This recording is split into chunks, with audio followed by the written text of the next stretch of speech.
All right, let's call this thing to order, please. Looks like we will have a full house of members voting this evening. Huntley, you are out of luck. Glad to have you here. Yeah. Well, But not your opinions. we don't appreciate your vote, but we appreciate your opinion. All right. Please take a look at the minutes from our November 14 meeting, and we also need to take a look at our working session minutes as well. Apologize for not getting the working session minutes up till today, but it is what it is. I will do my best to have the minutes prepared in a more timely manner from moving forward. Thank you. I move that we approve, is it both at the same time or one and then I think we need to vote each of them. Motion to approve on the 14th. Second? Sure. All right, all in favor? Aye. All right, minutes, working session, December 5. I see that there was nothing here about my thoughts about maybe making the meeting a little earlier. There's nothing mentioned there. I decided not to include that because because the board agreed to table that discussion until this meeting. That's acceptable to me. All right, thank you. And I agree. Move to accept. Second. All in favor? Aye. None. Okay, since we have public today, there's an opportunity for public comment on anything that's not before the board tonight. Okay. Is there anything that's kind of hanging out there that you need to talk to us about that has nothing to do with short-term rental or, let's go down, or a capital improvement plan? No, sir. Okay, thank you. Yes. And Hank, you're always welcome. Any chance we could swap the next two so they have public for the short-term rental? Yeah, I kind of thought the capital improvement plan update was going to be a short activity, but if I don't want to find us in the position we were last time where we ran out of time and everyone wanted to go home and then we didn't talk about it. I have sheets in to the police department. I've gotten a response from the highway department and the fire department, and I'd still like to get the school and the library Okay. and any other aspects of town business that you think ought to be included in a capital improvements plan. I didn't think to do the water precinct because they are such a separate entity, but I could. Yeah, but I think would be useful, and maybe just open the discussion, is to have a public listening post or whatever we want to call it, or a public hearing, or to make sure we're gathering all the things that folks may consider that you pulled together a bunch of things and want to get that done first. But then once you've got that done, then let's, kind of open up the door and say, ollie in for it kind of thing, and see if anybody's got any other good or crazy or wild ideas that might just be something we ought to be looking at. Well, I thought I'd ask this board first, Yes, for sure. being the forerunners of thought in the town.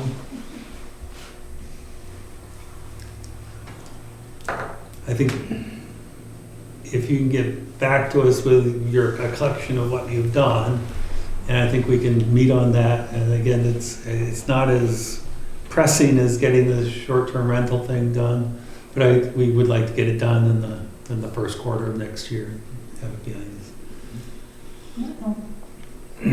And that's not something that needs to go warrant article or anything like that, so that's good. No, we don't have to. We don't have to find blessing for that.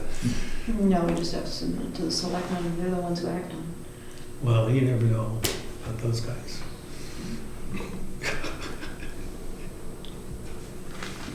Never pleased. it. We're doing our homework for them. That's right, we're doing our homework for them, and we're doing it for them. We are their, in effect, their advisory board in that regard. Any other concerns, questions, comments about capital improvement plan for this evening? I mean, I think doing that sort of listening post would be a good idea, just to collect, especially the reports you're gathering are more the items that are sort of already in process or that have already been identified, as needs, but, provide an opportunity for the public to say, well, what about, this, or what about that, something that maybe. Would that be a good thing to schedule around the time while you guys are doing your budget hearings?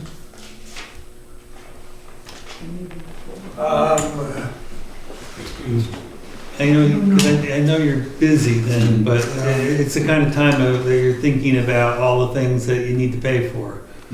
Right, it is a good time to think of money.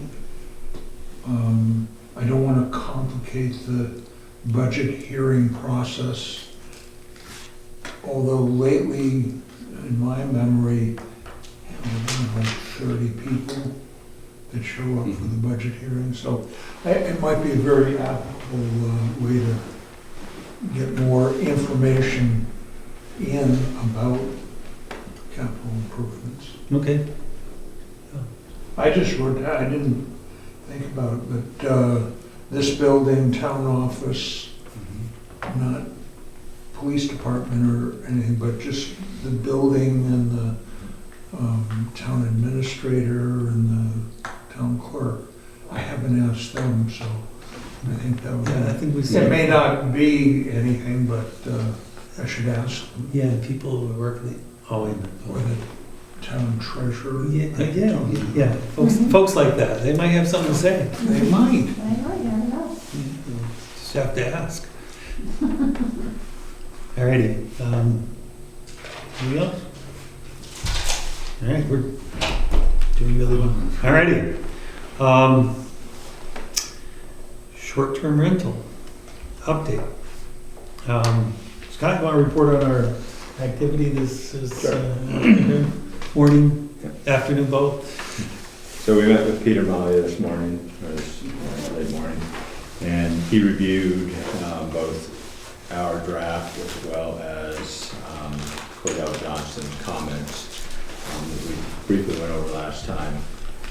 We kind of went, actually, and you can see here, I got a copy. The first page is really a lot of just, cleaning up some, there's no real change in the intent or change. He took out an S. Yeah, he took out a couple S's. Where he got a little bit more verbose in his comments is regarding how we process applications, and this is where we kind of went back and forth, and as we discussed before, according to Cordell Johnston, there are sort of two possible paths in front of us. Excuse me just a minute, Scott, are you referring to this page? Well, if you look at the Are you draft, referring to this? I'm looking, well, you don't have this is just. Okay, okay, this was one of the. No, you don't have the marked up one for Yeah, sure. I mean, Okay, if you look okay. at the last draft that we have. That's that one, Probably. with Cordell Johnson? Draft. Well, there's a draft of the, This one, yeah, okay, I have that one. okay. Yeah. So as we discussed last week, the two paths in front of us is we can either have it be a conditional use permit, which would be under the Innovative Land Use Control RSA. And if we go that route, and assign the Board of Selectmen as those who review applications, the planning board would still need to review the decision of the Board of Selectmen according to New Hampshire law. But that route also would allow us to do this as a simpler application without a public hearing and without notices to abutters, et cetera. If we go the special exception route through the ZBA, then the ZBA hears the application, but that does, at least according to how the ZBA works, would involve a public hearing and notices to abutters, et cetera. And so at the last meeting, I think our general feeling was to keep it as sort of streamlined and simple as possible. As I said, we kind of went back and forth with Peter, but in the end, the conditional use just seemed to be the easiest, most straightforward way to go about it. So he was going to sort of redraft what we have towards that path, which is really just adding in some RSA references and things like that. So that's kind of where we ended up. So at this point, unless anyone has some other changes that we'd like to discuss, the plan would be for Peter to get us a redrafted version. We would then look at the next meeting. We may need to schedule that meeting. We need to have a notice we could actually have the meeting, but still have a notice go out for a public hearing, I guess. Yes, yeah. And so we would have the meeting, but a notice needs to go out on the 8th for a public hearing, which means a meeting on like the 18th or so, or it's 10 days. Yeah. So we would have the meeting, review the draft ourselves, say yes, or we want to tweak this or that, bring that to the public hearing.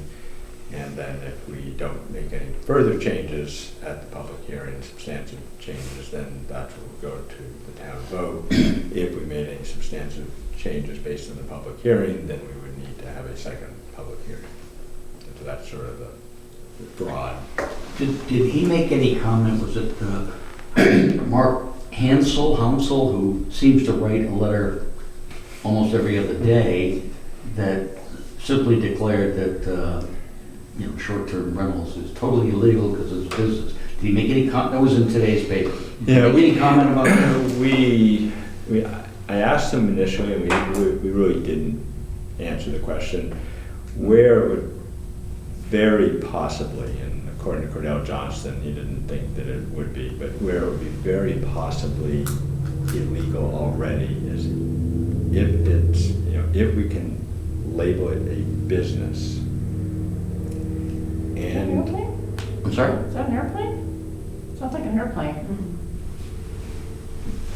I'm sorry to interrupt you, but it sounded like an airplane, and I think to myself, it's an airplane going out this time of the night. So short-term rentals in some form I'm is a sorry, sorry to business interrupt you. and occurring in the residential district. And our home occupation definition or zoning says that a home occupation residential district can be no more than 3 people, which a short-term rental would be because there are that many staff members. But where it gets a little odd is, we say a resident of the premises or something like that, and that's where a short-term rental might be illegal because there's no, at least in cases where there's no one residing at that property. I think it would be either way it'd be a kind of a stretch as to whether that would be currently illegal. We'll let some other town Yeah. fight that battle. I mean, what would help make it already illegal is the fact that our lodging and hotel definition is so broad that it would include short-term rentals, I think. But it also seems like, vacation homes, second home rentals would also maybe included, and even long-term rentals might even be included if we were to push it like that. So I'm not sure it's the case in Jackson, and even if it were the case, I'm not sure that that's the best way to regulate short-term rentals. I think it's probably better to just be upfront and say, here's what we want to have happen with short-term rentals, and not have it be something kind of caught in a different thing. The other thing that's a little confusing is owner occupied. Now, didn't Kearsarge Light District just say owner occupied?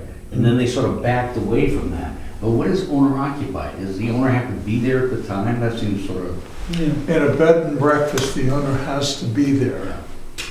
But owner occupied could be, you know, I come up, you know, every other weekend, and I rent it every other weekend. I If guess, I you're don't know. running a bed and breakfast, you can't abandon, you can't leave the people there and then go live someplace I else. guess, You okay. have, somebody has to be in the I building. mean, it's a little ambiguous, so. And I don't know if they go further and define what owner, how much time the owner needs to be there.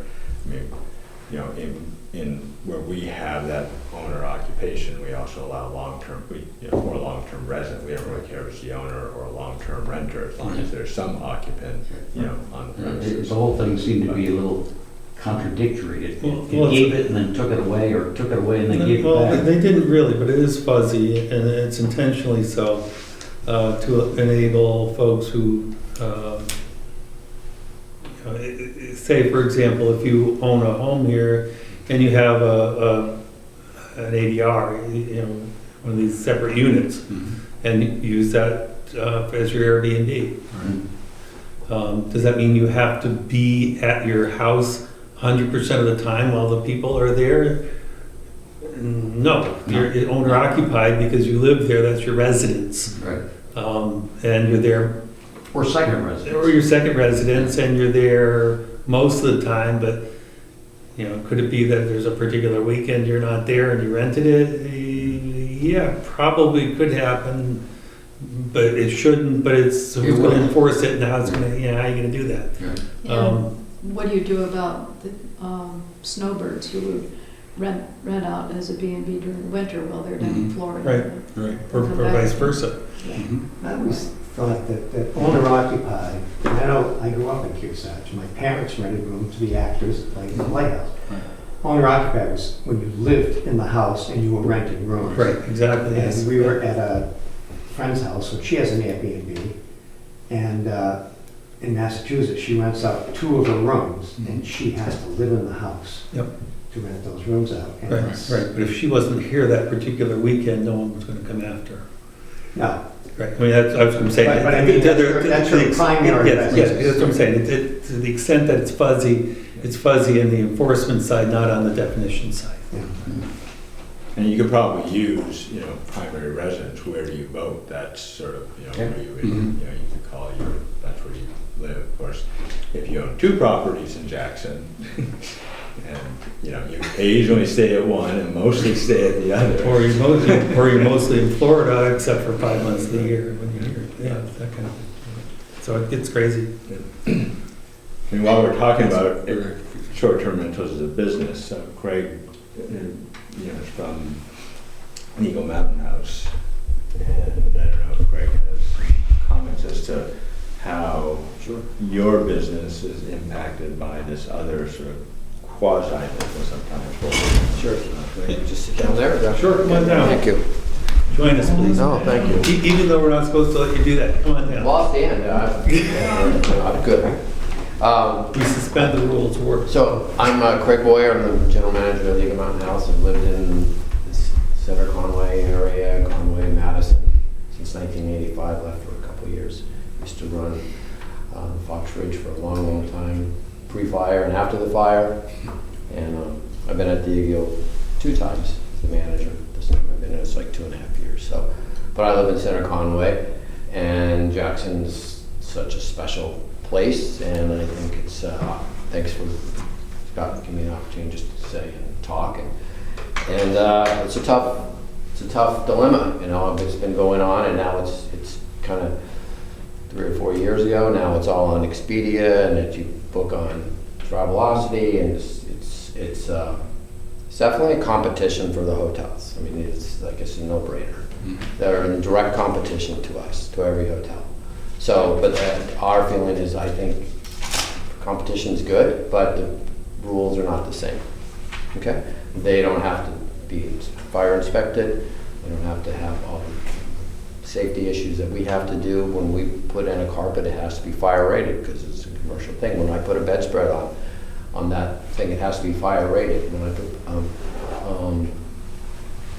windows, curtains up, it has to be fire rated. So our expenses are a lot higher for that. Then it's not the same.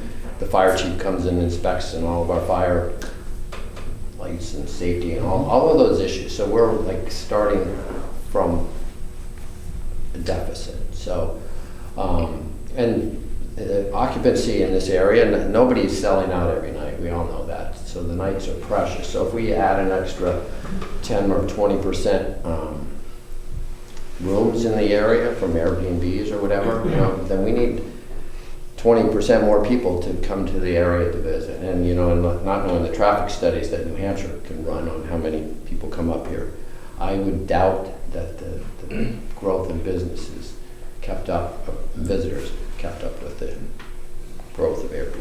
So, Greg, I've, in some sort of discussions outside of this board, I've Yes. heard, you know, some debate over that, you know, valley occupancy. And so, how much of the year would you say that the inns and hotels in the valley are fully occupied? I mean, there are certain weekends, I'm sure, where there's essentially no rooms Correct. available. Correct. How much of the year is it? I mean, Are we at? the Eagle, we don't, we kind of lag behind the other properties here, just because we've had some issues over the time, so we don't get our market share. So if I just talk about the market share, typically, I think most of the properties here on an annual basis probably average somewhere in the 65%. 65. We get a study called the STAR report, which charts occupancy in my comp set and my the area, and then it does whole statewide. So around 65%. It really hasn't grown over the years. It's pretty much the same. We lag behind that, but the busiest months up here, you probably know, are July and August, fall foliage, then the vacation weeks, and then some weekends in the wintertime, right? So, and then June is okay, and May is okay, and then we have For the rest April, which we could skip completely because there's no reason to come. So that it's a tough time, and I don't know, you guys probably don't keep, excuse me, ladies and gentlemen, probably don't keep track of the growth of hotels in the area that are now adding rooms. I did a little marketing study for my owners, and I counted like in the next, I would say 2 years, there'll be almost 500 more rooms coming up from Mount Washington down into Conway, which, doing a quick math, not counting all the Airbnbs, that's, if I just count a hotel, that's like a 25% increase. Not to mention all the Airbnbs and stuff coming up. So, And I've seen that Airbnbs in, you know, in areas like this have a very similar occupancy, you know, in that 60 and actually a little bit higher, even, you know, Right. from 70%. right, so it's some of the things that, and I'm sure you've talked all about this, originally were these houses designed to have 8 people for the septic? Probably not, I mean, I'm sure they weren't. So restaurants, actually people can say it actually is affecting restaurants. Because these people, they cook in, that's why they like to go there, they're saving money. So affects restaurants, affects hotels, grocery stores probably like it, because they're buying the groceries here. As far as housing, I get people, I would like to move up here for positions, is there any housing? We all know there's really no housing, so it's, that doesn't help us as to be able to hire, how to hire employees. So that's really tough for us. Now, if you have a business, can you get the employees Right. to service the rooms? Correct.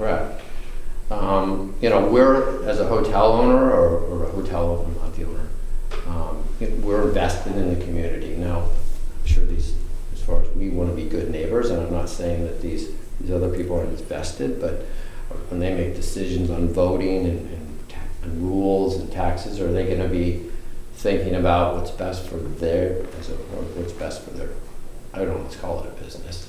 So I had one question. Is there a business district and a residential district in Jackson? There is. Yeah. So for a lot of these people, it is a business. So they're running it as a business. So come in and buy a house, and convert it into 3 separate units and stuff. So And that's really our focus. Yeah. We want to allow the second homers to, to continue doing some renting so that they can help supplement, the cost of having that home. And second homers are certainly a Right. a critical part of this area. And then there are people that can only afford to have a home for themselves by being able to do some rentals on the side. And so, within residential, so long as there's a full-time occupant, according to our draft legislation, they can short-term rent. And then second homers can also short-term rent, but limited to I think we have 25 rentals per year at this point. Seems like a reasonable amount to cover those costs. Where we're kind of focused is the properties that are, like you described, that are simply purchased to short-term rent and nothing else in the residential. I think we're fairly okay with it happening in the commercial district because we kind of are a business and that's the place where you have businesses. Right. So that's sort of where we're. Yeah, I mean, I've been here since '85 in the area, and I know people, the snowbirds, they rent it to the skiers, and that never seemed to be an issue for balance. It seemed to kind of work its way out, and nobody ever complained about it. It's just with this influx where people are taking houses and turning them into a business. So You brought up a point around who might vote for these things, and the only people who are eligible to vote for whatever it is we propose are full-time residents. nice. So, talk about being invested, they're fully invested. This is home. Yeah. And so a lot of the activity and a lot of the people who are involved in the short-term rental business are not full-time residents. Almost by definition, they're not. Because in order to generate enough short-term rental activity, they can't live there. Unless it's a totally owned second home kind of thing. It's the no-time residents. Yeah. The part-timers were okay, the full-timers were definitely okay. It's the no-timers. That's true, that's a good point, I'm sorry. Right, and exactly, I think we feel that people who live here and who are renting are really not our focal point. Right. And I think to the extent that there is, you talk about snowbirds and the like, they're not really the folks that we are targeting here in terms of what we're looking at. Because that's been a traditional, as you say, it's been something that folks have always done with their properties. It's, I got somebody coming up from wherever for 2 weeks, and 2 weeks I'm not going to be here, kind of thing, whatever. That's not really what short-term rental focuses on. They're more about, they're closer to being in your business than being in the conversation that we've had around the other kinds of things. And I think where we're trying to focus is really on the folks who are really in the business of short-term rental. It's that's their primary reason for owning a property here. Or it's a very highly influenced reason for them to own a property here. It's not the only thing. Well, is there a way that we could set up definitions to actually classify those people and treat them differently? And again, we're up against the real estate people when we do that, I think. But I think we did and have by identifying this number of rentals, the 25 rentals. Classifying the owner itself is problematic because how do you and it really comes down to those second homers and those that are really owning your property simply to short-term rent. I mean, how you differentiate between Well, that's what I'm those saying. two. It's difficult, but if we could, it might. Right, but it's for the second homer that's up here occasionally and the short-term rental property owner that never occupies the property, they're both on the property probably less time, less of the year, but the minority of the year. I just can't see how you would, and certainly if we were to regulate the short-term rental properties, then no short-term rental property owner would call themselves anything but a second homeowner. And you could own 2 or 3 homes and just have them listed under, husband and wife and. So the intent of limiting the number of rentals was to dissuade that person that's only going to short-term rent, because 25 rentals is not going to That makes cover sense. the investment. But it still allows, a reasonable number of rentals for the second homer. And, that 25 is to some degree a number out of the hat. I mean, if the feeling was that we should go a little bit higher, I think we would serve the same end. But Why is, I mean, the struggle has always been, I keep hearing people saying about, is it a business or not? How does the IRS classify these people? I mean, the federal government, you can't own two homes on the IRS and say, I was just thinking of the I mean, IRS. the IRS, when I owned two homes, I had one in Illinois and I had one here. I couldn't declare this one as my resident because I didn't live here. So the IRS clearly doesn't see this is my house. It saw where I lived as my primary home is my primary home. Anything else outside of that is not. The IRS defines it very clearly right. in their laws that it's. I mean, my sister-in-law is one of that. She owns it in New York. She created a business. I mean, it is under her business tax ID number that she rents out her place. She pays taxes as she's a business. I mean, she does it as it's a business to her. Well, and we can So it's- define resident because it's where you vote. What we're really talking about is also allowing the second homer who's not a resident of Jackson, they're a resident of, somewhere in Massachusetts or, New York or wherever. We're trying to give them the opportunity to also do some rentals as a second homer. If all we wanted to do is say, either there's a resident on the property or not, and you can only short-term rent if there's a resident, then that, I think we could define resident based on where you Because vote. that's too narrow. But, And that would be a real slam dunk, just done. right. Some don't claim it. Pardon? Some don't claim it. They're getting cash. Yeah. I know Well, at least not yeah, Jackson. well, yeah, exactly, but you don't legislate for the scofflaws, you legislate for the. But I talked to three, not as large as Eagle Mountain place, and one was his neighbor. And they feel the same way he does, and I agree with them. They're having to abide by all the rules, they're having to pay their taxes, and they kind of feel let down. And I understand what they're saying. The IRS is probably something we should think about, because if you want a condominium in Florida and you have an association agreement and they rent it out for you, you can use that condominium for no more than 2 weeks a year, and you can write it off as a business expense. I believe that the people that are buying up properties are writing it off as a business expense.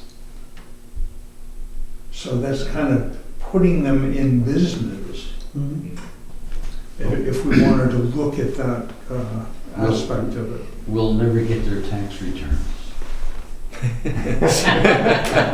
There's precedent for never giving tax returns out to anyone. Yeah, Well, the they make Supreme Court promises, but they'll allows- never deliver. Yeah, it's Well, I guess the question I have then is that where we're looking to get to though? Are we really truly looking to say, the business district, go ahead, do what you will. Right. And the residential district, guess what guys, as of March, whatever, it's done. Don't you feel that You just shut the business off, you're done. No. I mean, is that where we're headed? Is No, that- I don't think If so. we have to go to a public vote, that'll never happen. No. I don't think I don't know if that'll happen. Well, again, the people who vote are the people who are full-time I know. residents here. They're not the people who are from Florida No, I or New understand. Jersey or Massachusetts or wherever. Well, I would say just because they vote a certain way doesn't mean it's gonna pass legal, Well, yes, that's the thing. That is the thing that would pass because it's already there. It says either, to your point, it's either a resident or it's not a resident. And you already have a planning zoning ordinance. I think we have one. It says that's a residential district. And you can say those are acting as businesses. in a But residential then district. we regulate them with, No, you don't regulate them at all. You No, just say no. They can't do it. well, I thought we said we could regulate them or limit them with 25 rentals a year. Well, again, it comes down to, do we want to allow the second home or is that? Exactly. I mean, we have to decide we have a lot of opportunity to do a lot of different things. We have to decide what it is we want to do. And what we're willing to accept or not accept, what we think is right for the community, including the people who own homes who are not voters. Because even if they're not voting, they are your neighbors. And they're paying And they're paying their taxes. taxes. And they contribute to the welfare and the benefit of the town and the nature of the town. As a good reminder that 60% of the houses here are not full-time occupied. Right. 60%. A lot of them not rented. A lot of them are not rented, but more than 35% of the housing stock here in town is rented. But we That's a third. That's a third. Think about it, a third. And in the commercial district, it's higher. It's closer to 50%. Now, Those is that taxes total are- rental, or just there is a rental, people are living in the house and they have renting out a room or the apartment over the garage? My statistic that I'm using references homes that are, for example, the residential district, the Wentworth, almost all of the condominiums are there in the rental program, as a for example. Okay. But that's a business district. And yeah, it's business district, and you know we have at least 130. You estimate what? Closer to 150 maybe Yeah. homes that are Airbnb. Airbnb and VRBO kind of waivers between 100 and 140 is depending on the season. It seems like they can add in, some of the other, there are a couple smaller online services, but there's also And we're not even counting the scofflaw. and then there's the traditional vacation rentals that we've always had that, to a much lower degree. So my estimate is that depending on the season, there's probably 130 to 175 for. And that's for the whole house?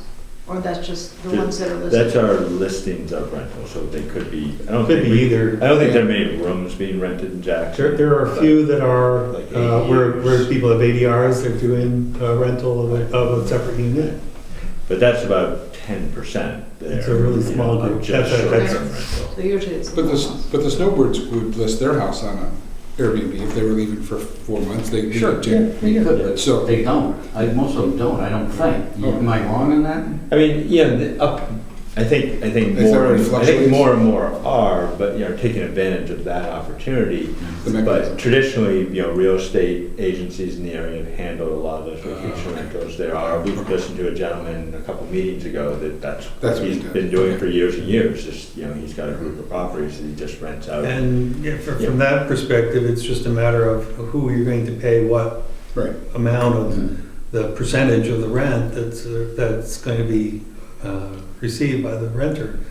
I mean, the argument that keeps being made by those in favor, either in favor of short-term rentals or at least not in favor of regulation, and there's a little bit of a difference there.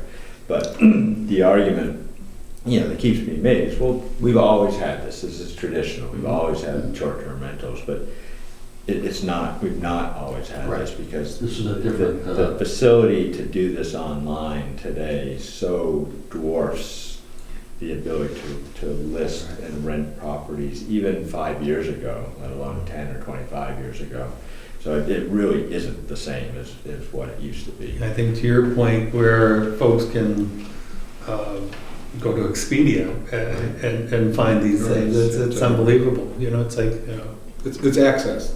Yeah. Because when we had the property up here, I had a realtor come to me and say, hey, do you want to rent your property out? You're not up in the winter, you only come up in the summer, do you want to rent it out? And I was like, no, because I have my own furniture there and I don't want strangers in my house, but that was what he was trying to do, to rent my house out for 3 months when I'm I not get a here. letter every other week Oh, from somebody that Somebody's- wants to come and rent my property. Yeah. Be in charge of renting the house and all the rest of the stuff. I just threw them in the trash. I know. But it was just like, why me? I mean, why my house? Oh, we're interested in, renting your house out for, this is a business that we do, and all the rest of the stuff. So people get these in the mail, they're in the mail. It's- Well, now there are online tools. There's one called AirDNA, which, you know, will do all the research for you. You Yeah. give them a zip code and We don't give them property, anything, it'll it's tell what you, you know, what the average occupancy is, what the return on your investment's going to be. I mean, it really Some people like lays it that. out for you. And so that's what people are doing. Mhm. They're using these services to identify Exactly. hotspots. Mhm. You know, where, okay, this is where I'm gonna get the best return if I purchase a property in this area. And Jackson, I believe, is one of those. But to feel that, I'm not saying stop all short-term rentals, like that's not possible, but I think us as a town, we have to protect our residents and our local businesses, and we really have to watch out for their interests. Mhm. If I can just say some of that, so Scott, you said 150 Airbnbs. So that probably equates to 450 rooms, because those all have 3 bedrooms on average. So that's 450. That's 5 Eagle Mountain houses. That's the 8, what was that, 75 rooms or something. I mean, it's just staggering. Imagine if there was one there, then our occupancy of our hotels would be much higher, obviously. And so- Well, and then the other factor to that is, you know, I'm guessing that you rarely let 4 or 5 people sleep in a bedroom. No, absolutely not. No, we have fire codes, obviously, right? So, So the loading of each of Yes. those bedrooms tends to be Yes, higher exactly. through these services. just, I know it's a tough dilemma, and I've thought about it for a long time. How do you deal with it? I mean, it sounds like you're doing some really nice things to do that, but if you get to the point where, okay, there are only so many people can be in that house, it's designed for this, the septic is designed for this, and they have to, I read an article about how one community was taking care of this, and they put some things in. They let it go through, but they said you have to register it. You can only have this many things. If we had a complaint about you, you get one warning, and then you can't rent for a year or something like that. And Yeah, that's exactly what we're talking about. Well, we're kind of at that, but again, you know, we keep on asking those baseline questions, like, well, can't you do this? And yeah, you can.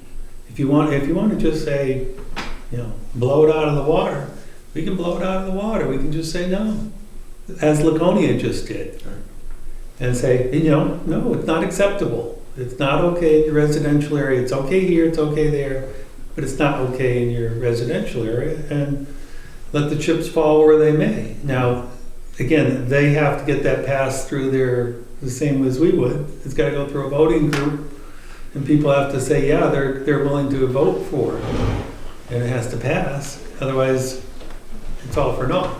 Well, for instance, we had a customer of ours in a store who rented for a really long time, someplace up on Black Mountain. Yep. And they said to the owner, if you ever decide to sell the house, we would certainly like to buy it. Yeah. Which they eventually did because the guy retired and moved to Florida. Right. But all those years, he was still renting the same property, the same time every year. Yeah. And do we deny him then, or deny somebody that had been renting someplace for a really long time, for over the years and years and years and years, and all of a sudden, they can't do it anymore? Well, to that point, all of this, anyone doing that now is going to be grandfathered. I thought we discussed that last Yeah. time. Yeah, okay, that's fine. I just wanted to make sure that And we so- had discussed that before. You know, again, with this, because we can't really claw back, you know, the operations that are already going on, you know, we're really looking at what can we do moving forward. Unless we're willing to take a couple arrows in our back, we could. For But is example, that the legal? Kearsarge folks are doing that. They're basically saying that unless your property qualifies under the International Building Code, then you can't be grandfathered.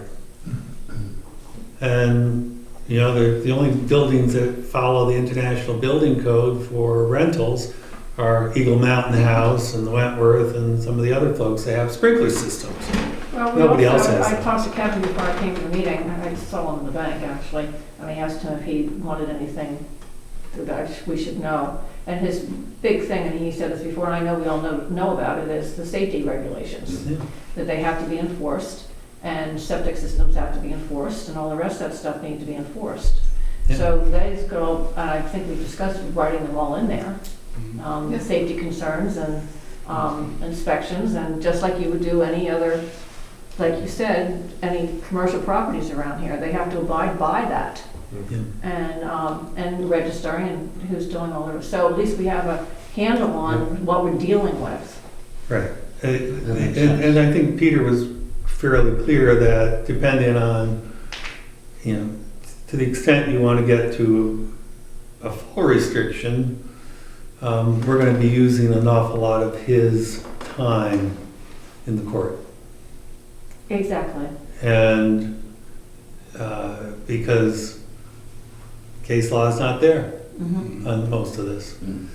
And the state government's not willing to pass anything because of all the conflicting interests of varying people that, if they serve one group, well, they're going to serve another group poorly. And it's a dilemma. I would like us to get back to where we were in the conversation, which was, I think we decided that we did not want to get to the point where we define the heck out of things, as Chris is suggesting that, can we do this, can we do that? Yes, we can, Chris. But be careful what you ask for. And the question is, what do we want? And I think what we have a draft right now that says we wish to move forward. We don't want to say no. What we want to do is we want to say yes under limited circumstances. And to the extent we can't deal with grandfather properties, at least make sure that they meet the safety requirements, that they can be inspected, they're registered, and that they continue to meet the requirements from that perspective. I'm all for that. And I did ask Peter about that, even if we can't force a current operation to apply because they're grandfathered, we can have them register and be safety, inspected. yes. Right. And how about safety inspectors? That include, I never Yeah. thought about that before, as far as the fire retardant bedspreads and curtains, and I never gave that a thought, but I that don't should be know. part of it. I don't think that'll fly. I don't think that applies. No. No, because they are not a lodging. They're not going to be regulated as a business. Yeah. And the fire codes are specific to the business. Those are single-family or two-family homes. The requirements for them are set by the fire codes, and they don't have any of those requirements, including fireproof pajamas or whatever. But if you have an agent handling your property, to me, I know, I keep talking about the one on Pin Mine Road, because I don't like the way it all happened, but that is a business, and they're advertising 3 bedrooms, and it's a 2-bedroom. Yep. And if they have an agent handling it, to me, that's a business. Well, I think you go after the agent. I mean, if they're misrepresenting a property, that's a clear violation. Okay. Pardon? A clear violation of our code, or what clear violation? No, well, a clear violation of actually the real estate code. I mean, if, that's, I've run into that, and you can't do that. If it's a 3-bedroom home and you're advertising it's a 4-bedroom home, you simply can't do that. That's a violation of the listing. So- Maybe they should be fined for doing that. I'll just report it to, the real estate commission. In what we put together, and again, if you want to make changes to it, we can make changes to it, but what we did agree to is that we did not want to get into a major enforcement process. And what we've agreed to previously is that we would simply say to those who are in this activity that they can only advertise for the number of bedrooms they have, and we can also say that the occupancy is number of bedrooms times the number of people that we authorize. And I guess the question there really is, would that apply to all these 130 or 40 units that are currently But active, or if we say that's a safety requirement that needs to be met regardless of whether they are in the business of doing this stuff before or after or not. I don't know the answer to that. And I don't know the answer to that or not, and I don't think. I mean, certainly both enforcing and probably requiring a limited, the way we structure, what it's marketed towards. Certainly that's much easier to enforce because you can just look up listings and see what they're saying.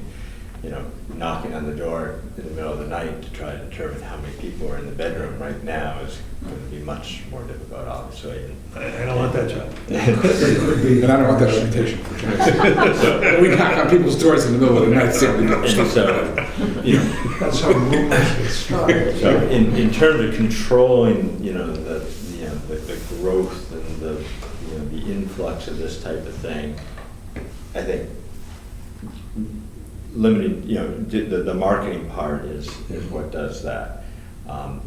Where the where the number of people that are actually using the house might come into play if we started to see those sort of party house situations, and the police at that point might need something more than just a disturbance law to contain a situation.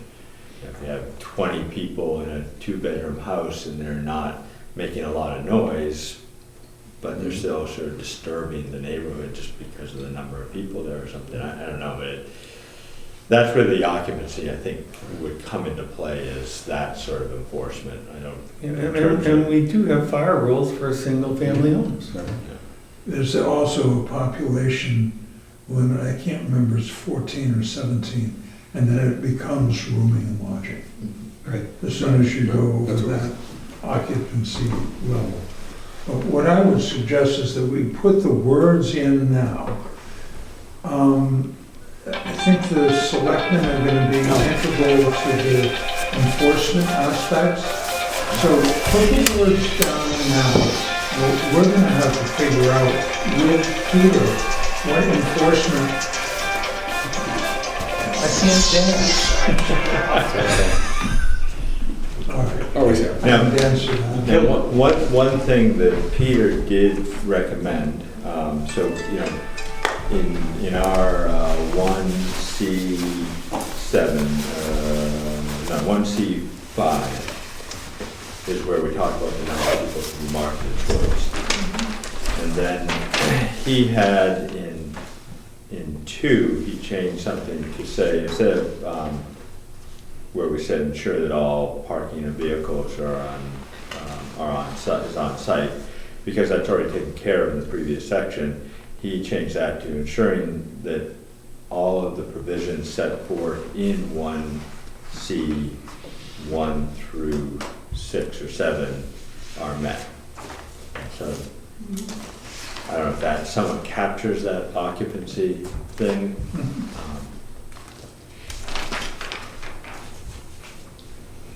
And so, how do we handle the ones that are grandfathered?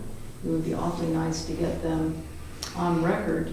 Would it be suggested that they? But I think we can require that they register. We just can't approve or not approve their ability to do short-term rentals. I think we can require that they, according to Peter, and the process probably we need to flesh out with Peter, but according to Peter, we can require that they register and that they be comply. inspected. And we can require a safety inspection and a fire inspection. We can do that. And that they would have to obviously meet the requirements of those. That could be an annual The thing. C, the 1C requirements. Even smoke detectors, windows, Right, et cetera, right. maximum number Yeah. advertised. When So we say okay. require an inspection, does that mean we're going to do an inspection, or just throw it out there that we have the, Well, that's where you back and forth between enforcement and wording.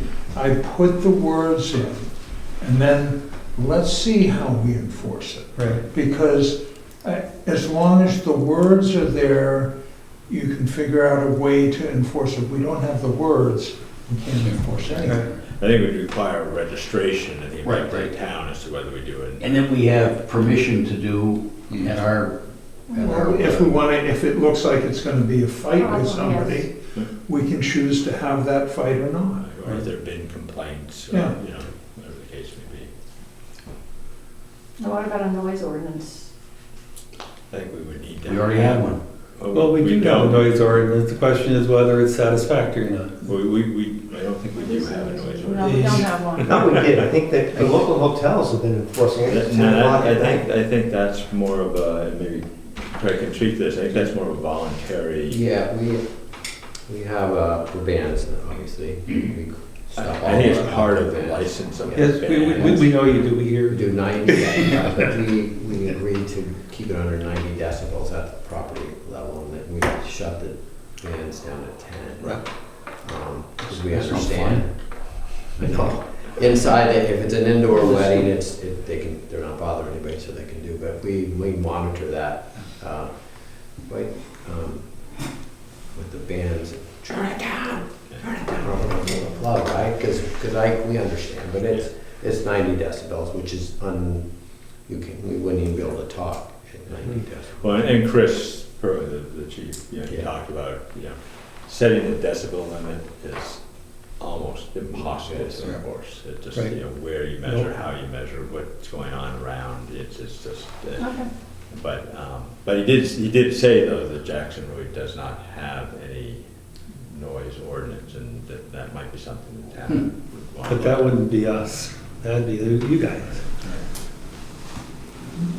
And he also said that right now He brought it to us, it you can set up a tent Just on recently. land if you want, listed all the the back areas, Was that one of them that came up? though? noise, no camping on Town. town property, we don't have that. I don't see why not.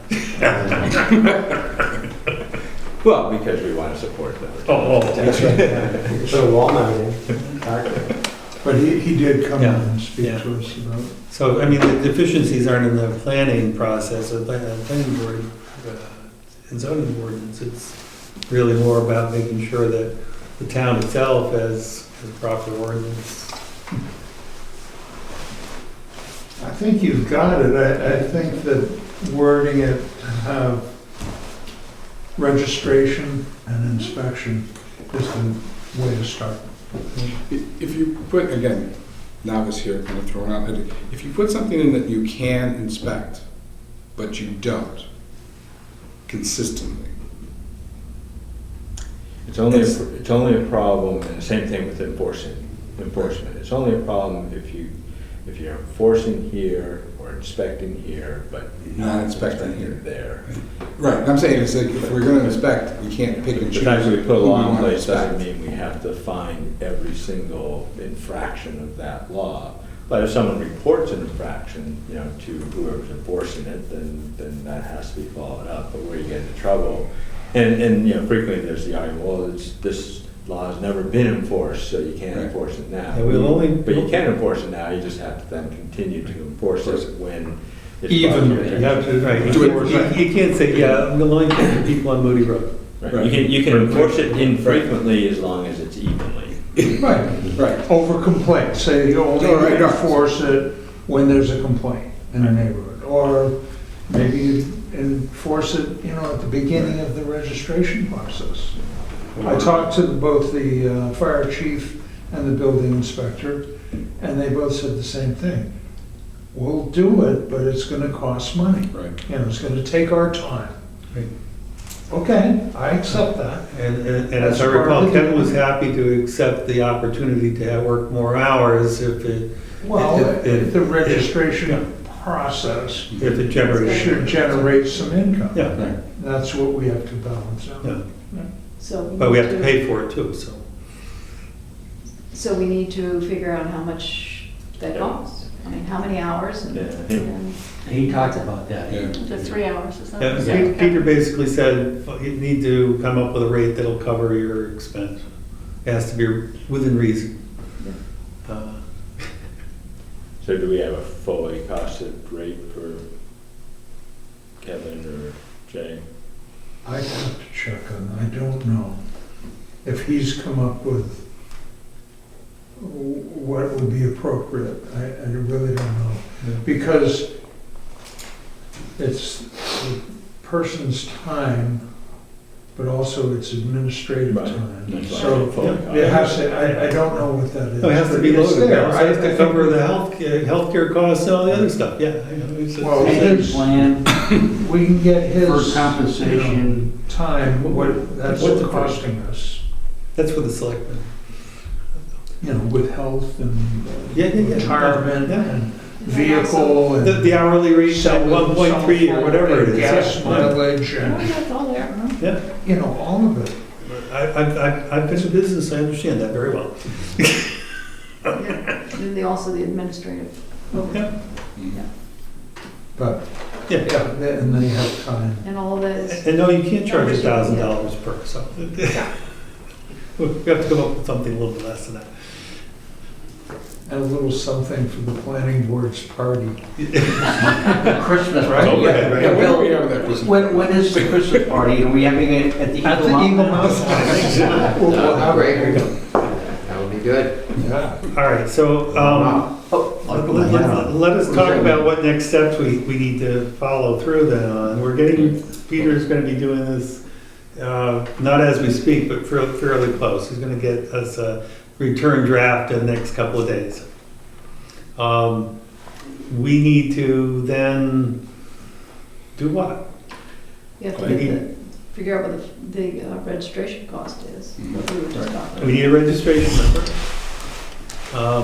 Fines, we talked about fines, there is already a fine in place, in RSA 275 for the first one, 550 for the next one, based on this being a conditional approval process. So there's already a fee structure available to us through RSAs that are already out there, and those seem reasonable compared to what I think we were throwing about. They're not small, they're not $25 a day, it's not $3,000 a day, it's not ridiculous. And then But what's you have to the think about it. registration process that you were mentioning, the various, Well, what direction are we going? Well, I think we, for non-grandfathered operations, there's an application, which we should, application registrations are all in one. I guess what we need to ask Peter about is how do we define a registration for those that are not applying, that are simply signing up, simply registering. Well, it depends on what's in that application form, whether it's generic that would apply to everybody. Yeah, I think to the extent we probably the can, same we'd like to form. make it generic for either group, and Just one gets approval and the other doesn't get approval. the only difference would be what kind of sign-offs are required. One's already there, but going forward, they still have to comply with the same rules. Yeah, The same safety rules. Right. Yes. They wouldn't have to, if someone's already operating a, strictly short-term rental business in the residential district, they can continue to do that. They wouldn't be limited to 25 because of grandfather. But so what I was saying is that everybody, I agree, I think everybody fills out the same form. It's just that if it's a new operation, it has to get approval from the board of selectmen and then second. so what Review would from be the the criteria for approving? Would it be just that they. Follow, they really are following the same restrictions where they're allowed. Yeah, The difference is that those that are already in operation can continue where they're not allowed, I guess. But the registration, the requirement, that, we're sort of establishing where they can occur and when they can occur, and then how they can occur. I think everybody has to follow how they can occur with the safety. I think when they sign up, they're accepting that they're gonna follow the rules, simple as The that. safety rules. And in fact, that would be required that they would agree to do that. That would be in that we. but if somebody is, grandfathered now and doesn't want to follow those rules. They have to. They have to follow the rules. Then they would be going fined, and then they could have their opportunity revoked. But I think the life safety aspects of what we can, Yes. get it. across the board. I'm just playing to, Right. Yeah, I hear So you. someone that's grandfathered has to have a fire extinguisher, but they can rent 50 to, 100 times a year. Okay. But But they can those- only rent to the number of people allowed by their bedroom septic Right, system. exactly. They've yes, agreed yes. to accept the rules. How about the I'd ones say that that, one's a bit in the gray area. It is, but I think that's gray area we'd be willing to tread. What about the ones that say, I don't want to register? Oh, They're out of business. That's really simple. Okay, I was, That's again, really like, simple. Right. $275 the first time, $550 the next time, $550 the next time after that. is that a day or? Yes. Oh, okay. now, how about those that are legally businesses? That's totally out of the perspective. We're not gonna come after this guy. No, I'm talking about Airbnbs that are legally a business. They're not a vacation home, they're legally a We don't business. have any right now, unless we go to a draconian process where we say, No, but I'm saying, do they have any They're different grandfathered. rules than a regular Airbnb? they're still gonna have to follow all the Right. requirements, but they can continue to rent Right, but if someone, 300 times a year. but if someone buys a new property Right. in the commercial district and wants to do short-term rentals as a business, they can. Mm. They would need to apply, through this process and register, by doing that, register, and then, we would have the right to inspect. But they would be, this is what this does, it allows that. Someone, there's no sense in someone applying if they're setting up a short-term rental only operation in the residential district because they wouldn't be approved by. Yeah, but I'm talking about in a residential district where there are those that are, Absolutely, absolutely. What we're saying It's is, the yeah, same rule. and unless we decide that we are going, because you can't do it like, I'm gonna pick on you and not on you. yeah. You can't do Oh, I that. know that. That's illegal. And in fact, we'll find ourselves Supreme Court in the state of New Hampshire and we'll lose. And it'll cost us probably about $500,000 to lose it. I don't think we want to do that. So if you want to suggest Yeah, that, I would suggest that maybe it's not the right thing. It's just the local redneck in me. I Yeah. grew up here. But no, I mean, But yes, their grandfather's not. if we all, and the thing is, if voters say, look, we're not doing enough. And they want to come back and say, no, we're not going to approve what you just put together. We want you to be tougher. Then we'll have to go back and we'll have to do that. So if we get back a document Democracy's from out. Peter, can we, We can't discuss it online, but we'll disperse no, we it. can get it Right, around. yeah. I can distribute it, I yes. would say have the office print up some copies, have them available, put that online and say, copies of it are available. That'll just get the initial, process going, and then set a date for the public hearing. So we need to do it before January 8th or before. Not the hearing, the notice. for The notice has to be before that, but the hearing has to be January 8th or before. So we should set a date for the hearing? Don't do it at the same time as the budget hearings. Do you know You when- know, I think we're going to be before that, right? Hopefully. I saw your calendar, I think it's before that, yeah. First week of January? Calendar? Well, we want to have, we need to have And we another, need to have one more meeting for us Yes, to, we do. technically, we could have a regular meeting and then a public hearing directly after on the same night. That's cramming things. January 8th is the Wednesday in the second week of January. January 8th. So is it the notice of the hearing needs to be by the 8th or the hearing needs to be by the 8th? I have it. Question. Would this be on a ballot or would it Comment be? on that? I actually have my notes from the previous working session, and it states that January 8th is the cutoff for the notice of public hearings. And the hearing has to be, what, 10 days before? Or what's the number? I think the notice has to be at least 10 10 days. days. 10 days? Yeah, 10 days, yeah. Calendar days or working days? 10 calendar days. Calendar. So we could set the notice on the 8th and then meet after that. Right, but if the latest date, Before Latest 10 is days. 8. if the latest date for the notice is the 8th, then that means the latest date for the meeting is the 18th. Okay. So we need to. And just let you know, the we- second Thursday of January is the 9th. Perfect. It's the next day. Right, so, That work? but we can still notice a We public can hearing notice and meet on the 9th. Right. So that's what I'm All right, saying, is so- let's set the public hearing sometime before the 18th. Can we make a vote then to set the notice time and, Well, notice time can be 10 days or more before the hearing, Right, right? so we just need to set the date for the hearing, the Set the notice. date. will come. okay, right, so we need to set a date for the hearing. Shall we set the date for the hearing, our next regular meeting date, Which is the 9th. which is the 9th?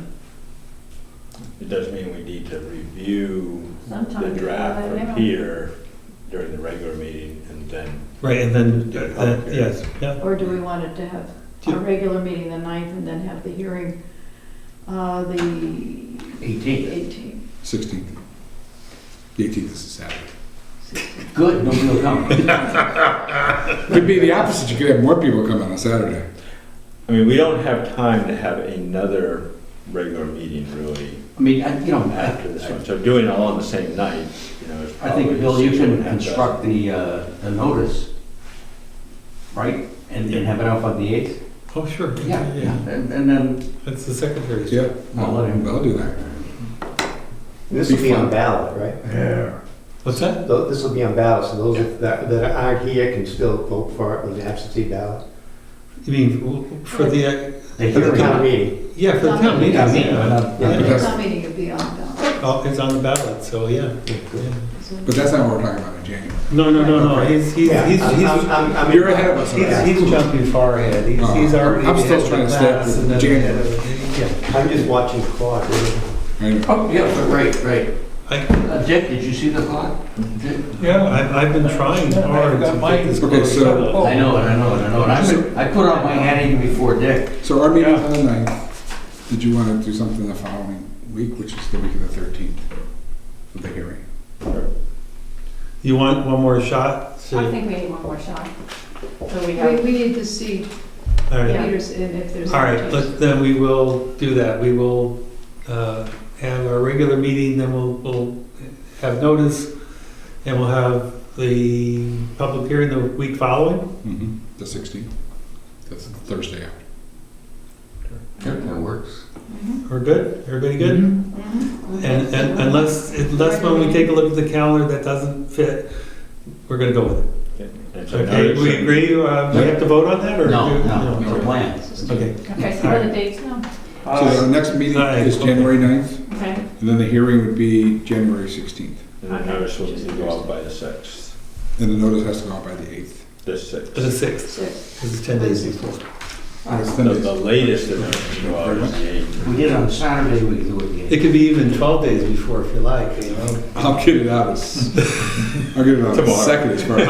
All right, I have one piece of, The question is though, do we have to have the wording for what we're going to have the meeting about, that has to be set before with the announcement for the public hearing? Come again? I didn't quite get that. So I didn't say. So it. we're gonna hash out the wording at our next meeting on the 9th. Right, but Chair is asking if the Yeah. wording that's The going to be. notice of the meeting has to include the wording of the amendment. does it have to be specific, or can it be a generalization as I to? don't know, the residents. In prior notices, we've not had to, because we don't have to list the whole 9 yards of what we're talking about. We can simply say that we're having a public hearing regarding short-term rentals and determination of regulations to do so. And then also in the notice, if you could say that the wording that we're going to be working with is available at the town offices. Yeah, And whenever. that would work. And we could say that it'll be available after the 9th, because it won't be available when the notice goes out. It won't be available until after our meeting. So we could say after the 9th. and you want to Put put it it on on e-news too? e-news. E-news. Yeah, put it on the news. You can put it in the, And you put it in the broadside that we have to publish in the paper, yeah. Right. Okay. I have one other piece of old business, and it's your fault that we're going to not be leaving right now, okay? And that is that with the tabled item from last We can table that first. is whether or not it's your choice, whether or not we want to change the meeting time for this meeting. It was proposed that we change it to an earlier time. I believe an earlier time, not a later time. Right. Um, All right, so my quick comment, and we can table it again, I don't care, but it just, 7 o'clock is a very awkward time, because if I'm out working, I come home and sit down, relax. My wife is having a glass of wine. All right, I'll have a glass of wine. Do you want dinner now? No, I don't want dinner now. So I go out to the meeting, I come back and have dinner afterwards. And I just think that... You're out for the night. Pardon? You're out for the night. Right. I just think that, we don't have a lot of people coming to our meetings. I don't think anybody here has a problem in coming at, let's say, 5 o'clock. Ooh. And if Yeah. I work until 5. Yeah, but once a month, you can't get off early. Yeah, but let me suggest that, because I go to a lot of different meetings, 5 o'clock tends to cut into people who have a job. And it may not be the group of people who are sitting here right at the moment, but I'll bet you 5 o'clock conflicts with something you're doing, and conflicts with something you're doing, conflicts with something you're doing, and conflicts with something you're doing. All people who have jobs and are working and have regular work days. I'm sorry, not everybody's retired as you are. Or you're not. You have days where you have to be wherever you have to be, right? Yeah, like I gotta be here at 7 o'clock at night on Thursdays. Well, you have your hours that you need to meet, and so my feeling is that if we're going to move the time back, that we move it back to a time that reasonably somebody can excuse themselves at 5 o'clock and get here. And that would be a 5:30 time frame. I think that would be reasonable for most folks. Works for me. And you get anything earlier than that, then basically you're saying, look, the only folks who can be here are folks who are either, business owners or retired people or whatever, and that precludes a whole number of people, not just for us attending, but for the people attending that come here. Hank, you good with 5:30? Yeah. Okay. That's a real critical, Yeah, because I was thinking Plus, 6, but 5:30 would be, I can do 5. 5:30 I think would be the earliest. If somebody says 6, okay, I know, but for public hearing, I feel strongly that we should continue to maintain it at a little bit later time. Right, and I would say on the opposite, you say, well, somebody can get off early, one meeting a week, one meeting a month. What I would suggest to you to do what we do, we usually eat later too, but on the nights that we have planning board, you just happen to eat early. Yes, so. And it's, Yeah, and it's right, just, yes. changing That's what if we you're do, retired, yeah. and you can eat, half an hour earlier than you might have otherwise. Mhm. And I would say leave it at 7. Yeah, That's my preference. because we usually eat at 6:30, so, and of course, you don't want me here if I'm hungry. I'm grumpy. And so, I think we all are. Grumpy. yeah. All right, my wife will do it at 6 if I go out at 7, so we can eat a little bit early. So I'll do what everybody wants, but that's only my... Again, Well, I'll make a motion that we test the meeting at 5:30 for the foreseeable future. See how it works. If it doesn't work for people, we can change it. But I'll make a motion. I'll second it. But I would like to hear, Sarah, you describe why it's not too onerous to meet at 7, but is there a reason why 7 works better for you than 5:30? Well, 7, in that if we had it at 5, then supper would be after whenever we finish here. Well, it'd be at 9 o'clock at night, it's really too late. And Well, then we should limit the meeting to exactly an hour and 15 minutes. it would be nice if we could, but. Except I still have to go home and cook the dinner. You guys talk. It's not like somebody's home You waiting guys for me to come talk. home I and mean, dinner's ready. I have to go home and cook it. you talk, and you always bring up stuff that we don't need to talk. All right, well, I wanted to cut the meeting Well, I just off. got a text from my wife saying dinner's ready in 5 minutes. I mean, I do agree with you, Chris. I think that there is that, you know, and really when you are working, you know, you get home from work, but you can't quite relax and settle in because you have the meeting coming, you know, in an hour or a couple Well, it's the hours. same if you're not working, you have, doing volunteer work, and you've got things that other people This are is depending on. volunteer work. Yeah, I know. No, we're paid. I mean, I'm used to 7, but I think Yeah, for me personally, it would be a little easier, a little earlier. Well, we had a motion, a second. Anybody want to vote? I say aye. I mean, I'm willing to try 5:30. I mean, 6 was fine with me, because I thought you guys had East Coast eat dinner. Like, I'm a Midwesterner, I'm used to eating at like 5 o'clock, 5:30. I'm still not used to this East Coast time zone, so, Yeah, I'm going there. I still like dinner. 5:30 pushes dinner to 7. yeah. I'm sorry?